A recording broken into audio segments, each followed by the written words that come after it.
Hello, this is Jeffrey Milburn, and this is the Omni Art Salon number 235. It is the second part of a penetrating conversation I recently had with Alan Lurie, Managing Director at Grubb & Ellis, a national real estate service firm in New York City, and author of 5 Minutes on Mondays, Finding Unexpected Purpose, Peace, and Fulfillment at Work. And so with that, the Omni Art Salon proudly presents The Purpose, Peace, and Fulfillment of Alan Lurie, Part 2.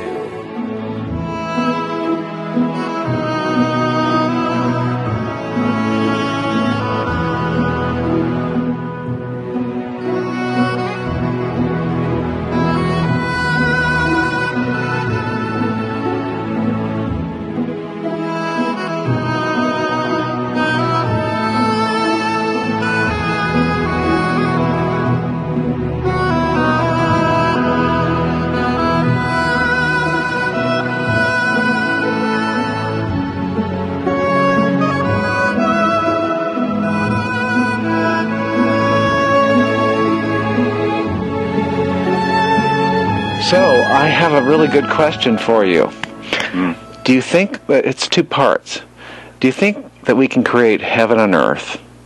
And if we can, what's the surefire way to do it?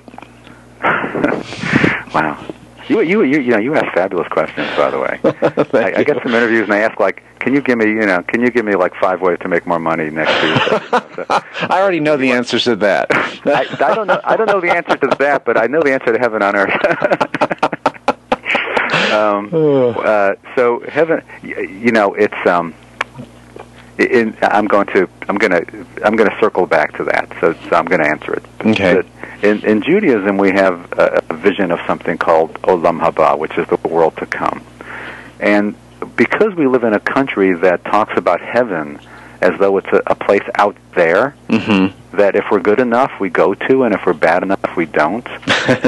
we have this really childish, this 5-year-old image of heaven as a reward and punishment place where either everybody's androgynous, or everybody just eats the best food all the time, or whatever it is that makes you really feel good right now, you do for eternity. And that's absurd, clearly. And so the world to come in the mystical sense is not a place out there, it's right here. That the reason that God gave us arms and legs and minds so that we could do things. There's only one thing God can't do. This is a shocking statement. There's only one thing God can't do. God can't sanctify physicality because God's not physical, right? And there's only one thing that we are that God isn't, which is limited and physical and fallible.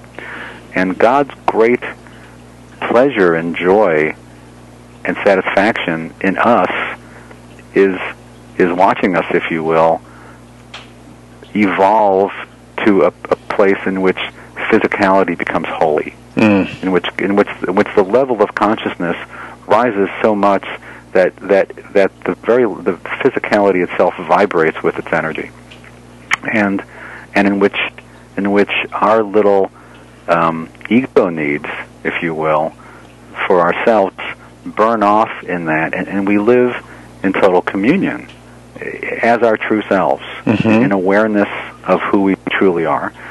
That's heaven on earth, according to the mystics, and that's the end game, so to speak. And it's either incredibly distant or it's tomorrow, or it could be the next second. So it's an individual experience. It's individual. We have an individual world to come, in which we live to the potential of our soul creation, and we each have a different. I believe I may be wrong about this, but that we each have. Look, there's 6 billion of us, and none of us look alike. Even though we have the same components, that each one of us have a different mission, if you will. I wouldn't know how to describe that, but that our world to come is when we live in alignment with that mission, with our soul purpose, and that the entire world to come is when everybody lives at that place, which we eventually will. I mean, I have 100%. Look, you want to compare where we are today to where we were 100 years ago, or 1,000 years ago, or 10,000 years ago, we're clearly at a higher level of consciousness. in spite of all of our problems. So we get to the ultimate. We get to be ETs. We can travel the entire cosmos with pure intention. I don't know. That's one way to look at it. I always find it very interesting because I interview people from all kinds of walks of life. You can't imagine, and it's very interesting how these convergent fields are coming together of science, UFOs, spirituality, consciousness. I mean, it's all merging into kind of a quantum field, if you will, in the social strata that is dialoguing. It's very interesting. And I'm going to be interviewing a number of presenters at the International Conference on Science and Consciousness at the end of the month, and that's what it's all about. And I just, most people, we're so trained to think of, space travel like Star Trek, and we just basically project our war machine into space. And all these things are happening in the all over the planet that are indicating that has nothing to do with what it's really like. So it's kind of like little kids with their toys, We're going to do this, and the universe is saying, well, this is actually a graduate language. It's in a different realm here. Right. That's my take on it. After hearing multitudes of hours of reports and books and you name it, I think it's basically the language of consciousness, if you will, is moving into a different realm, and a lot of old things are falling away. And it's very interesting to be in this time. It really is. I mean, and I think you can feel it. It feels to me like people are being recruited, on a larger scale, if you will. That the call to awakening has increased because we have the capacity now to access almost all knowledge, all human knowledge. I mean, when I was a kid, if I wanted to do a research paper, I had to get an Encyclopedia Britannica. I had to go look. Oh, the Dewey Decimal System. People have no idea how long that took. Right.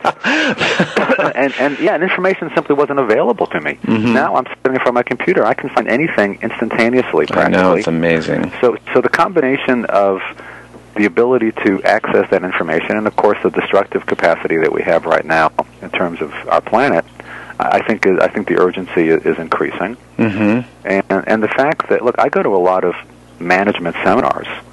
And when I started going to these 20 years ago, they were all about increasing the bottom line. And if they were about things that were quote-unquote spiritual, they were more about how to appear spiritual so you can manipulate people. Right. It's like the old Churchology 101. Yeah, it's like, how can you appear to care so that the person will think you care so they'll work harder? They didn't tell you, how can you really care? It's like, how can you appear to care? So, yeah, it's very funny. And if you go to seminars now, I went to a management seminar recently. I thought I was at a spiritual retreat. And that's just terrific news. That's such good news. Great. It is. It's exciting news. They're talking about compassion. Like, how can you really listen to your people in a way that is so compassionate that their message unites with yours, and that you merge into one kind of consensus. And how can you